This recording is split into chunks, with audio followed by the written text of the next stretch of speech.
കൂടുതൽ വാർത്തകളും വീഡിയോകളും കാണാൻ ഈ ചാനൽ സബ്സ്ക്രൈബ് ചെയ്യുക. കൂടെ ബെൽ ബട്ടൺ അമർത്തുക.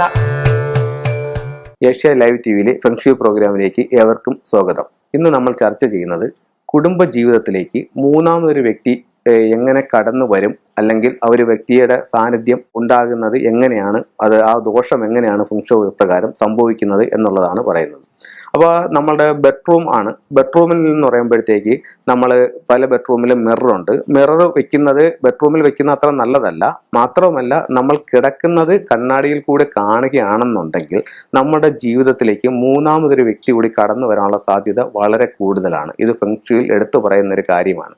അപ്പോൾ അതുകൊണ്ട് യാതൊരു കാരണവശാലും ബെഡ്റൂമിൽ നമ്മൾ കിടക്കുന്നത് കണ്ണാടിയിൽ കൂടി കാണാൻ പാടില്ല. അതുപോലെ തന്നെയാണ് പ്രധാന വാതിലിൽ നിന്ന് പുറത്തോട്ട് നോക്കുമ്പോഴത്തേക്ക് വലത് സൈഡിൽ വെള്ളം വരുന്നതും അത് നമ്മുടെ ജീവിതത്തിൽ ഇതുപോലുള്ള ദോഷങ്ങൾ ഉണ്ടാക്കാനുള്ള സാധ്യത വളരെ കൂടുതലാണ്. അത്തരമുള്ള സംഭവങ്ങളും ഒഴിവാക്കേണ്ടത് നല്ലതാണ്. പിന്നെ ശ്രദ്ധിക്കേണ്ട ഒരു കാര്യം എന്ന് പറയുമ്പോഴത്തേക്ക് ചില ബെഡ്റൂമിൽ രണ്ട് കട്ടിലുകൾ ചേർത്തിട്ടിട്ട് കിടക്കുന്നത് കാണാം. അപ്പോൾ അങ്ങനെ രണ്ട് കട്ടിലുകൾ ചേർത്തിട്ട് കിടക്കുന്നത് കൊണ്ട് ദോഷമില്ല. പക്ഷേ എന്ന് പറഞ്ഞു കഴിഞ്ഞാൽ രണ്ട് കട്ടിലുകളും ചേർത്തിട്ട് കിടക്കുമ്പോഴത്തേക്ക് ഒറ്റ ബെഡ്ഷീറ്റ് കൊണ്ട് ഈ രണ്ട് ബെഡും കവർ ചെയ്യേണ്ടത് വളരെ അത്യാവശ്യമാണ്.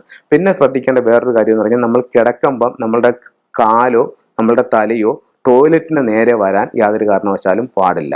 ഇത്തരം കാര്യങ്ങൾ വളരെയധികം ശ്രദ്ധിക്കേണ്ട ഒരു കാര്യമാണ്. അപ്പോൾ യാതൊരു കാരണവശാലും ബെഡ്റൂമിൽ കണ്ണാടി വരാൻ പാടില്ല. കണ്ണാടി വന്നു കഴിയുകയാണെന്നുണ്ടെങ്കിൽ ഒന്നുകിൽ നമ്മൾ കിടക്കുന്ന സമയത്ത് അത് മറച്ചിട്ടിട്ട് കിടക്കുക. അതുപോലെ തന്നെയാണ് പ്രധാന വാതിൽ നിന്നും വെളിയിലോട്ട് നോക്കുമ്പോഴത്തേക്ക് വലതുവശത്ത് വെള്ളം വരാനും പാടില്ല. ഈ രണ്ട് കാര്യങ്ങൾ ശ്രദ്ധിക്കുന്നത് വളരെയധികം നല്ലതായിരിക്കും. നമ്മുടെ ജീവിതത്തിൽ മറ്റു പ്രശ്നങ്ങളൊന്നുമില്ലാതെ മുന്നോട്ട് പോകാനായിട്ട് ഇത് നിങ്ങളെ ഒത്തിരി സപ്പോർട്ട് ചെയ്യും.